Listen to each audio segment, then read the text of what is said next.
Hello and welcome to another modelling video. This is Alan from the Mockona Man at YouTube with another modelling video. Today going back to a scale modeller's approach to 3D printing. Now failed prints are a usual thing. It's more so rare to fail near the very end of the print or halfway through the print. Especially when you are using expensive plastic, it is a bit heart-wrenching and upsetting when a part fails. Now normally if you fail a print or half a print and there's significant detail and shape changing, you would measure with a ruler how much has been lost or how much is not printed. Print the other half by slicing up your model and glue the two surfaces together. Now when you've got something this small, the amount of printing is just definitely not worth it. It's quite easy to actually patch it up or patch up areas that have failed. So you can see the honeycomb inside and the shape. We've just got this trapeze-like rectangle. Now modelling or modellers will know that we use plastic styrene. This is 1 mil sheet of polystyrene. And what I'm going to do is measure out, make a template for that piece. I'm going to cut, being a 1 mil sheet of styrene, we're looking at about 5 to 6 mil. So 5 to 6 sheets cut out at that shape. We're going to pile and super glue them together. Now we've got the choice of making them ever so slightly large, so when we putty everything up and sand it back it is going to be absolutely flush, or we're going to make it ever so slightly small, so when we apply the putty on top it will still be sanded back and be finished with a perfectly flush surface. We should be familiar looking at making my large 3D printed models when we had a tiny bit of curling. That was a couple of mil thick. We rammed it with 2-part epoxy putty, sanded it back, came out to be a really nice finish. This is going to come with similar results, and we will follow this repair all the way till we apply primer and look at the near finished model. Now I have drawn out my piece, and to cut into styrene, for those who are not quite scale modelers or are new to styrene modifying, it's very small pieces, normally things that are half a mil. We would just cut with scissors. With things that are mil and thicker, plastic has a tendency of curling, so what we usually do is line up a ruler against the line, and we just we run the blade by coursing it, and we just do it upteen times until a groove is built in. If you're very straight for hand, you could just do it free-handed. And once you've made a channel down here and down here, you're able to snap it, which I'll demonstrate the snapping. Sand it back a bit with a file or sanding stick, sandpaper, and it should fit in place fairly neatly. So here we go. It's well and truly coursed. You wiggle around and it just snaps easily. This is an example of a very clean cut. You might not have as nice or clean as a cut. The edges are a bit sharp. Just sand them back a bit with a sanding stick until it's nice and smooth. I just use the same ones you get from the $2 shop for sanding or filing your nails. Now the measurements are very informal. You can see that I've already made a small modification and it fits in within 1 to 2 mil on either sides. And all I have to do is build up. I have 4 cut out. They're not pretty. This is the original, and I measured out every time with the original so they do not progressively get larger. Each of them were fit, trimmed down with a file and sanded either side so the slag would not elevate them any further than necessarily. They all stack up quite well. Each layer stacks up nicely and they fit within the restraints. All I have to do is super glue them in, apply the putty, sand back, and we will see the finished results after all that.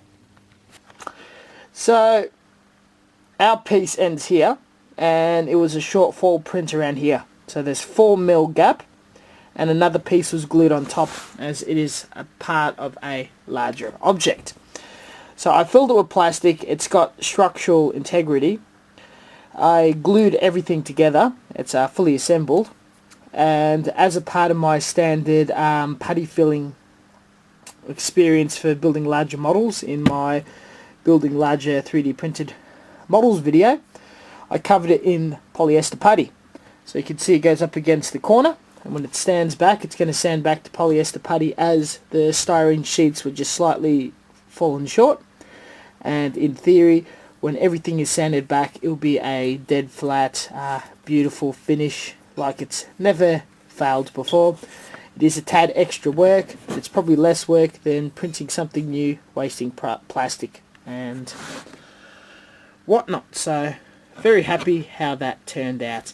It's also plastic sheeting is extremely cheap, very cost effective. You're looking about $10 for half a square meter, and little repair jobs like this, it will go virtually forever. So you can see everything has been covered in putty. All the surfaces to treat the x-axis has been done over with blade putty, and just a reminder, the seams and the bulk of where we've resculpted in polyester putty, so it's extruded quite a bit out. When we sand back, we'll start to see the bare plastic of the 3D printed bits, and we should only either see the polyester putty or the two-part epoxy putty.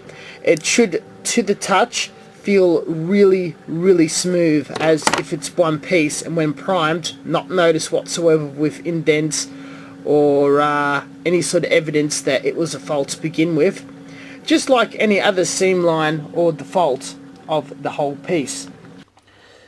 Using a series of sandpaper from a very high grit of 180 all the way down to 2000, mostly focusing on 180 dry, the rest wet, we can see a lot of the putty has been removed, and it is obscenely smooth and flat. This is the gap, about 1 centimetre, as per we left last when the print failed.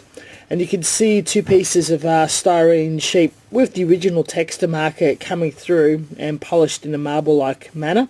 And we can see the two different layers of putty marbling into each other. I'm going to throw some primer over it, and we will see if... oh no, it's raining. I won't be able to prime it. But we will see if it's flat and there's any imperfections to further putty up and sand back before we are finished with a complete piece, much like the building a large model with a 3D printer. And here is the finished result. This was 3 layers of primer, putty and sanding. Not so much because of the fault that laid here. Feeling it, it is completely smooth. Can't exactly even tell you after working on it for a few weeks where the exact location of the failed print is and what's original. The 3 layers of putty was not necessarily for just this area. It's for other areas. It is completely smooth, all interconnected. Sanding, again explained, from about 120 to 180 all the way to the 300s, to the 400s, lastly the 2000s. This will be a matte finished kit, though if you want to have a high gloss, high polished finish, polishing it and putting gloss layers opposed to matte paint will produce a mirrored glass wet look finish. So you are given options for either or, it doesn't matter. But more or less, the concept of assembling, filling in the seam lines, applying putty, sanding and priming multiple times for an ideal finish if you are repairing multiple pieces of 3D printed parts being stuck together, opposed to just assembling. It's the same theory. It saves just a bit of time layering that styrene instead of just drawing, printing and going through the whole process of using printed plastic with just very cheap styrene 1mm plastic. Very quick, very easy, very painless, and most importantly, I did not have to throw away this whole 2-3 hour printed part and start from scratch. Thank you very much for watching. As always, until next time, stay tuned for further 3D printed and scale modeling content. I hope this was informative and interesting. The finished result of this project will be out fairly shortly. Catch you guys later.